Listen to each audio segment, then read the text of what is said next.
me, what is your first reaction when you see someone honking unnecessarily? So, personally, I get very irritated by the sound of honking. But two things come to my mind. One is either that person is impatient, uncourteous, not disciplined, or for a moment I also do check as to am I kind of incorrect somewhere. Right. Because in general we are a little disorganized, so we of course tend to take the traffic sense a little bit for granted. Right. But then if we are the aware kinds, your majority of reaction is as to why is this person honking? What is the big hurry? Why is he rude? So that's So how I look at it. you relate honking with rudeness, you relate honking with Yeah, impatience. Impatience. Yeah, absolutely. Right. Disorganized, not being on time. You could have planned to be on time. Right. Right. Why show off? Okay. So all this, some certain 7, 8 such characteristics in a human being, which end of the day I feel are not showing his maturity. Right. Okay. Now tell me something. According to you, what is the primary reason why do drivers honk? So I told you, one is, see, I think in some countries like us, Let me say, yeah. people even outside of India, maybe they're at times late, they leave home late, they could not be disciplined enough. I mean, people are people everywhere in the world, but why do we in India see drivers honking so much? So I'll tell you what, in general, I think we all lack people skills in a way. We do not understand that there's something called opening the door for someone. We do not understand that there's something like holding on to the door if someone's walking behind us. Right. So that's another way of respecting people, right? Right. Or say listening enough, or not interrupting. Right. So all these are kind of etiquettes, right? Right. Of how to Right. conduct yourself with the other human. And I think honking is an extension to that. Oh, Because wow. what you're not doing is not respecting the person, Right. or kind of not giving him enough room. So I personally feel that there is no need to honk unless that person is in fault, or is in fault for a longer time than expected. But see, if you are late, now you want to honk and you want to go wrong side, you want to go crisscross, is again proving that it's our our issue. Okay. Good. Can you recall any incident of honking that actually scared you, kind of made you laugh, or kind of irritated you, or anything? Yeah, of course. So irritation all the time, because in our country, people keep on honking all the time. Even if you are on the traffic light and you are legally on the traffic light because it's a red light, but people still tend to honk because they think that what's the use of waiting when there's nobody around. Correct. So that could be so that's very irritating. Sometimes it's just become green, and we are now going to start, but that guy is impatient and he's already waiting since 2-3 seconds, and he starts honking. Is very irritating. Yes, funny incidents is also when friends have maybe just kind of surprise us with honks, and we panic, or we kind of skip or run quickly away from that particular spot and all that. So yeah, there have been such incidences too, but then they are fun. They are more in control. They are intended to be funny, but then a lot of times when it's very irritating. Right. Right. Okay. This is universally known that noise pollution impacts everyone. Can you recall any experience on birds and animals? I would rather put this. This is a very nice question. Uh, a lot of times such impacts are, one is direct, second is indirect. A lot of times it's like somebody, I'm living in an apartment on the 3rd floor. Now somebody is shouting for someone on the 7th floor. So he technically feels that he's just called this person on the 7th floor. And the person on the 7th floor thinks it's a call for me. But isn't that sound disturbing everybody between the Right. first and the seventh floor, or even till the 10th floor, Right. it is, right? Right. So this is called indirect impact of disturbance, Right. and the other is the direct. So if you are honking, how many of us know that every tree could have 50 birds? Right. That we are, a road we are passing on, Right. could have 7, 10, 15 stray dogs moving around, Right. or whatever. So it's very simple that there are certain direct impacts where people are aware that this honk is for me, and the other one is indirect, where you're continuously and constantly disturbing people. Right. So this is how I would like to, answer the question that yes, obviously I've seen a flock of birds fly away from, a tree because Right. there's a lot of honking, or it's like somebody firing a pistol in the air, Right. and they for a moment get scared, or get disturbed, right? Even dogs do that. I mean, can get disturbed, But my point is that more than the obvious disturbance, there is a continuous non-obvious or indirect disturbance, not only to humans but everybody who's breathing. Right. Okay. 5 Indian cities are on the list of top 10 noisiest cities in the world. How do you feel as an Indian? Not good at all. And is Ahmedabad one of them? No. Good. But it's in the top 20 for sure, not in top 10. Okay. Fine. So, and with you working on this cause, I'm sure we'll never get it to the top 10. Yeah, but very,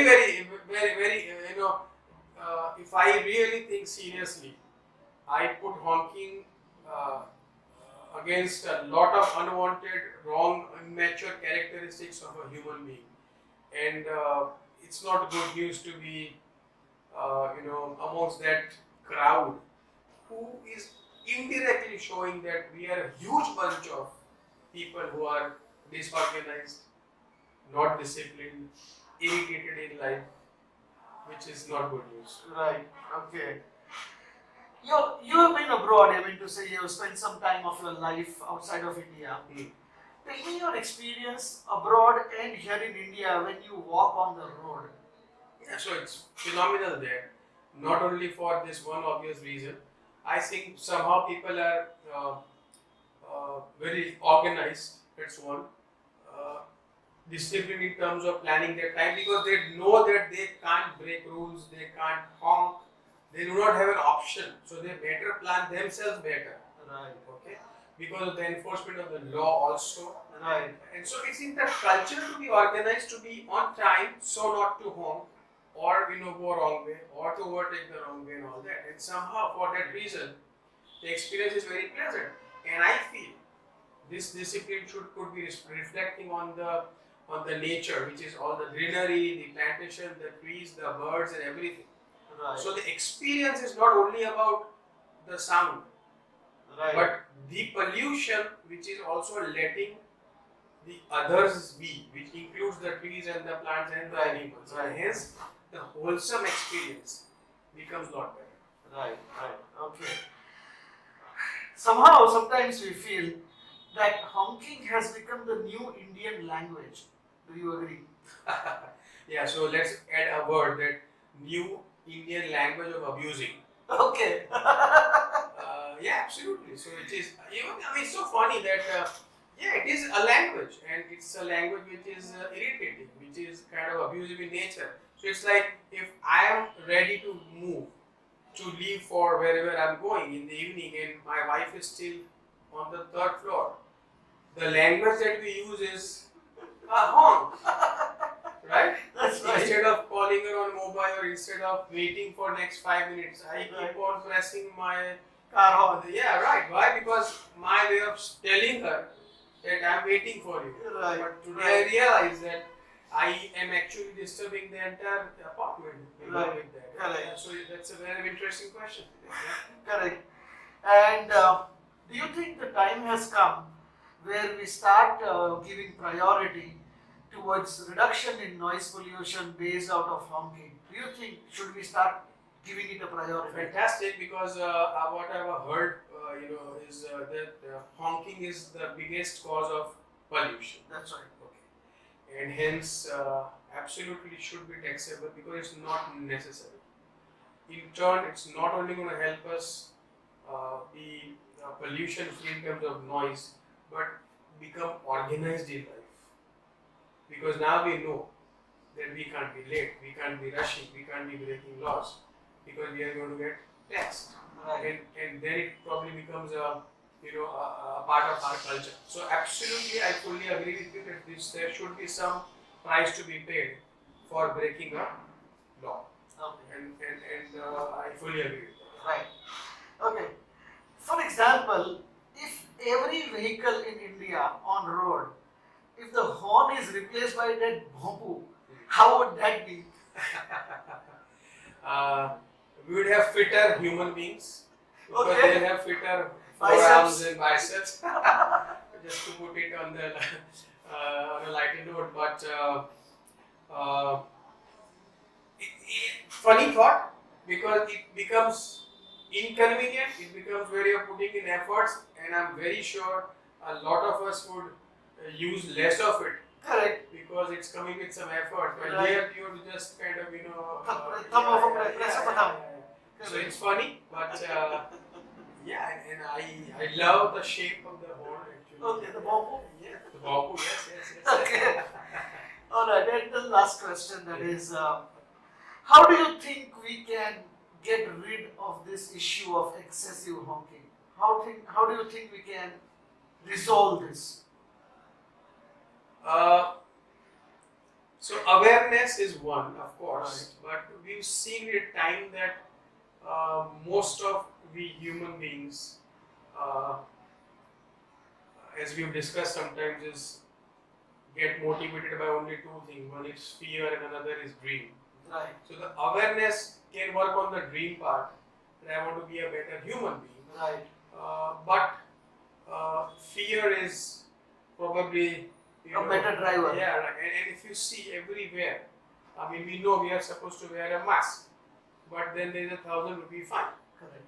We are not supposed to cross the red light, but there is now a Penalty. yeah. So same way, something where I have to pay a price, something where I have to maybe sell out something from my pocket, and I think twice. Even water, electricity, right? Electricity Correct. of course, but water even if Correct. is being considered to be to be paid for. So Correct. I personally feel there should be some sort of fine. So correct. That is something like polluter pay principle. Polluter pay. Perfect. Absolutely. Yes. All right. It's like the chemical industry has to pay if they are going to pollute the water or whatever is coming out from there. So it's something like that. Okay. Right. And last, what is your message? What would you want to tell people through this platform against honking? If you know, since about more than 10 years, my mobile is on silent. Yes, I know. Right. Yes. So that's another form of honking, which means That's right. where Indoor honking. and someone's kind of called me to pass me a message. So he's honked to get my attention. Right. But because it is silent, I'm at so much of peace Right. that I look at it at my time and I am focused on what I'm doing. So same way, if we can, and I had to force myself to get into that culture. Probably you are the only person I know who has been using a phone on silent over 10 years. Right. So I had to force myself. But in turn, I've become a more, peaceful person, more calm. I delegate better. People ask me enough questions because they know I'm not going to be available easily again, and things like that. So if I say I'll not honk, if I take that decision, it's not only about pressing the thumb. It's about planning things better. Right. It's right. about driving right. It's about knowing the way from before. It's better planning in general in life. Right. Right. So I think it's a great initiative to take up, not only for the pollution, but to be a more organized and a better person. All right. Thank you, Nirav. It's been kind of you to give us some time and express your point of view. Thanks. Thanks so And much. we'll sure want to go do something about honking for this country. Absolutely. What you're doing with this new thought is phenomenal, and best of luck for that. Thank you.